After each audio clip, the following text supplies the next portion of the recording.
귀엽고 깜찍하고 발랄하고 쓰리고 뉴스자키 김영민 아나운서와 영민한 뉴스 함께합니다. 어서 오세요. 네, 안녕하세요. 쓰리고 하면 항상 좀 받고 뭐 보고 스톱 좀 해주시지. 네.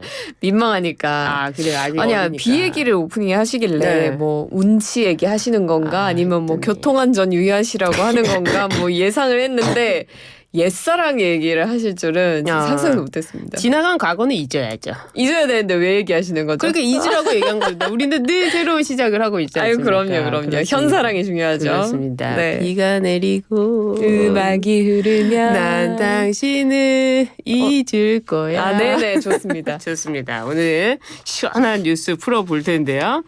일부 국민의힘 인사들이 한동훈 후보의 사퇴를 촉구하는 기자회견을 준비했다가 취소하는 일이 있었어요. 네, 맞습니다. 국민의힘의 일부 원외 당협위원장들이 네. 어제 오후에 열 예정이었죠. 한동훈 후보의 사퇴 촉구 기자회견 결국은 취소하는 일이 있었습니다. 네. 지난 총선에서 한동훈 후보가 김건희 여사의 명품백 사과 관련 문자를 무시했다, 이런 의혹과 관련해서 네. 사퇴를 요구하는 회견을 준비했는데 이때 다른 당협위원장들에게 이 회담에 동참할지 여부를 묻는 과정에서 이게 밖으로 알려지고 또 논란이 되자 결국은 기자회견을 취소한 것으로 보입니다. 네.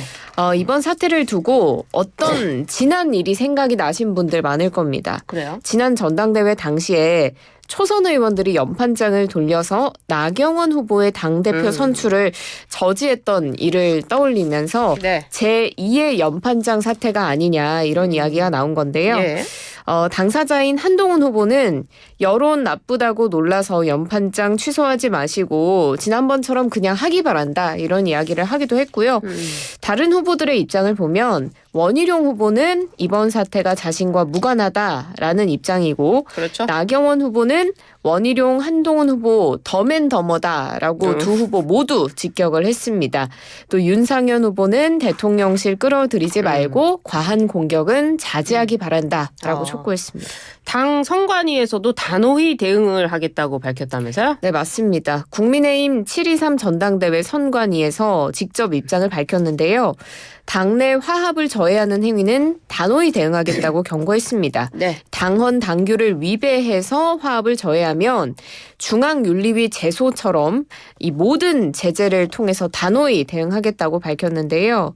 지금 이 사퇴 촉구 기자회견 관련해서 전화 연락을 돌린 당협위원장 중 한 네. 명인 박종진 선관위원은 이 관련 보도가 나온 이후에 자신이 선관위원직에서 물러나겠다라는 뜻을 밝혔는데 일단 선관위는 주의 조치만 하기로 결정을 했습니다. 그래요. 대통령실은 선거에 전대에 끌어들이지 말라, 이런 입장이에요? 네, 맞습니다.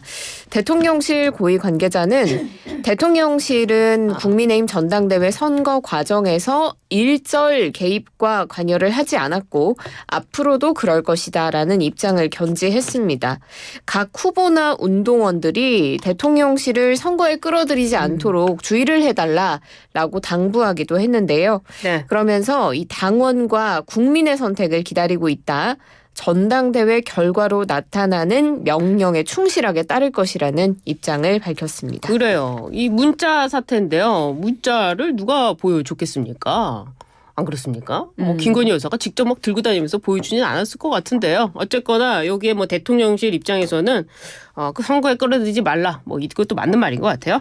이번에는 민주당으로 가보도록 하겠습니다. 더불어민주당 이재명 전 대표가 당권 연임에 도전할 것으로 보여요. 네, 맞습니다. 후보 등록일에 맞춰서 이르면 내일 아니면 모레 당대표 출마 선언을 이제 하게 됩니다. 오. 이재명 2기 체제 구상, 또 앞으로 민주당을 어떻게 이끌어 나갈지 비전을 밝힐 것으로 보이는데요. 네. 지금 이 대표의 연임 도전에 더해서 또다시 이제 과열 양상을 보이는 쪽이 최고위원 경선입니다. 여기도 지금 이현주 의원도 어제 출사표를 냈고 네.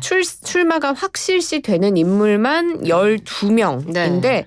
모두 다 강성 친명계로 분류가 됩니다. 네. 그래서 이번에는 최고위원 경선까지도 좀 관심이 집중되고 있습니다. 그러니까 당대표가 워낙 막강하다 보니까 다 최고위원 쪽으로 가는 것 같은데, 근데 김두관 전 의원 당대표 출마 결심한 거 아닙니까? 네, 맞습니다. 김두관 전 의원도 출마 결심을 굳힌 것으로 전해지고 있고요. 네. 조만간 출마 여부 공개적으로 발표할 예정입니다. 김두관 전 의원이 어제 한겨레와의 통화를 한 내용을 보면 네. 민주당의 장점은 다양성과 역동성인데 이렇게 단일 경선이 치러지게 되면 민주당 DNA 훼손이 우려되는 측면이 있다라고 밝혔고요. 네. 이 대표 혼자 나오는 게 부담이 되니까 모양새 갖추려 하는 거 아니냐 이런 지적이 있는데 내 나이가 몇인데 남의 들러리 서는 정치하려 하겠느냐라면서 출마 의지를 강력하게 드러냈습니다. 내 나이가 어때서 하려고 했더니 내 나이가 몇인데 좀 다르죠? 다르네요. 알겠습니다. 이런 가운데 또 검찰이 경기도 법인카드 유용 의혹과 관련해 이재명 전 대표 부부에 대한 소환을 통보했어요. 네, 맞습니다. 지난 4일에 경기도 법인카드 유용 의혹과 관련해서 네. 이재명 민주당 전 대표 부부에게 소환 조사를 통보한 것으로 전해지는데요. 이 전 대표와 이 혐의와 관련해서 이 전 대표를 소환한 건 또 처음입니다. 그렇군요. 아직 소환일은 정해지지 않아서 일정을 협의하기로 한 것으로 전해졌습니다. 만약에 이 소환에 응하게 되면 7번째 검찰 조사가 되는 건데요. 네. 이 소환 조사 통보가 민주당이 현직 검사 4명에 대한 탄핵 소추안 발의한 지 이틀 만에 벌어진 일입니다. 그래서 일각에서는 망신 주기를 위한 맞대응이 아니냐 이런 지적도 있었는데요. 그런데 검찰은 이건 그냥 소명 기회를 주는 정상적인 절차일 뿐이라고 반박했습니다. 네. 정치인 언제 불러도 이렇게 말할 수 있을 것 같은데 민주당 반응 어떻습니까? 네, 국면 전환용 낙인 찍기다라고 강하게 반발하고 있습니다. 민주당 검찰 독재 정치 탄압 대책위원회가 기자회견을 열었는데요. 네. 정권 위기 때마다 이 전 대표를 제물 삼는 윤 대통령과 정치 검찰은 정권 수사를 위한 방탄 수사를 즉각 중단하라라고 주장을 했고요. 네. 박균택 의원도 이렇게 대장동으로도 성남FC로도 백현동 쌍방울로도 실패하니까 돌려막기 하듯이 다른 건을 들춰내서 이 대표를 망신 주는 거다라고 비판했습니다. 그렇군요. 국민의힘과 민주당 소식까지 살펴봤고요. 이번에 축구 소식인데요. 위르겐 클린스만 감독 이후 긴 공백기를 가진 대한민국 축구 국가대표팀의 사령탑 자리가 드디어 채워졌다고요? 네, 맞습니다. 도대체 누가 감독이 되느냐. 그렇죠. 밀리고 밀려서 네. 너무 많은 사람들이 기다리셨을 텐데 홍명보 울산 HD 감독이 차기 국가대표팀 감독으로 내정이 됐습니다. 네. 지난 2013년부터 2014년까지 대표팀을 이끈 바가 있는데 네. 10년 만에 다시 대표팀의 사령탑으로 복귀하게 된 겁니다. 예.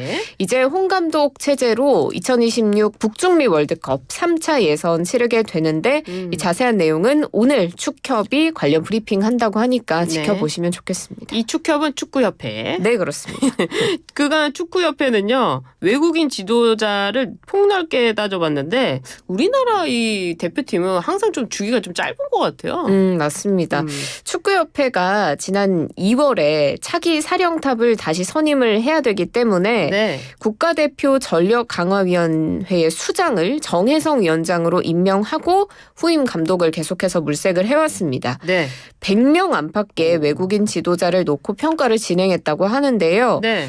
대외적으로는 사실 국내외 감독 가리지 않고 찾겠다라고 표명을 했었지만 실제로는 외국인 지도자에 좀 더 집중을 했다고 합니다. 어허. 그런데 네.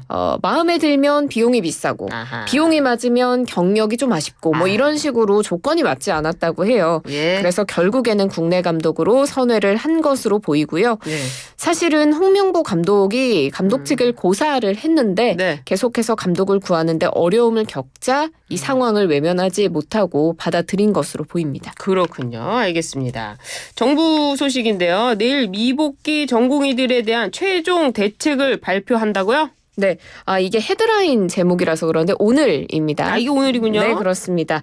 정부가 오늘 오후에 의사 집단행동 중대본 회의를 여는데요. 그 이후에 조규홍 보건복지부 장관이 이 최종 처분 방침을 브리핑을 통해 밝힐 전망입니다. 네. 좀 복귀를 유인할 만한 추가 대책을 발표할 걸로 보이는데요. 현행 규정상을 보면 사직한 전공의는 1년 안에 동일 연차, 동일 과목으로 복귀를 할 수가 없습니다. 있습니다. 그렇군요. 그런데 이걸 가능하게끔 정부가 완화해 줄 것으로 보이고요.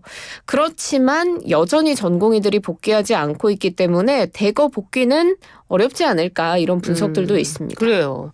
사실 뭐 의사들은 인턴하고 하고 나와도 병원을 차릴 수가 있잖아요. 그러니까 굳이 전공으로 안 갈 수도 있을 것 같은데 정부 대책이 정말 중요할 것 같습니다.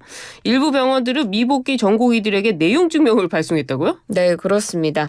일부 수련병원들이 소속 전공의들을 상대로 복귀, 사직 결정을 해달라라는 취지의 내용 증명을 보낸 것으로 전해지고 있는데요.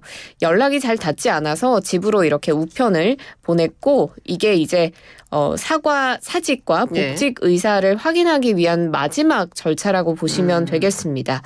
지금 전공의들이 복귀를 하지 않고 있는 상황에서 수련 병원에서는 부담이 상당히 커지기 때문에 사직서를 여전히 수리하지 않고 있는데요. 정부가 사직서 수리 금지 명령을 풀었는데도 이걸 사직서를 수리하기에 병원은 좀 부담스럽다라는 입장을 계속 호소하고 있습니다. 그러게 말이에요. 수련병원 그동안에 노동력에 맞는 대우를 해줬느냐 논란도 있지만 또 전공의 입장에서는 전공의의 이런 것과 의대 정원과 또 무슨 상관이 있는가 국민들은 그렇게 생각할 것 같은데요. 좀 마무리가 됐으면 좋겠네요. 네. 예, 오늘 비도 오는데 영민한 뉴스 아주 오늘 청순하게 잘해주셨습니다. 감사합니다. 네, 고맙습니다. 김효미 아나운서와 함께했습니다.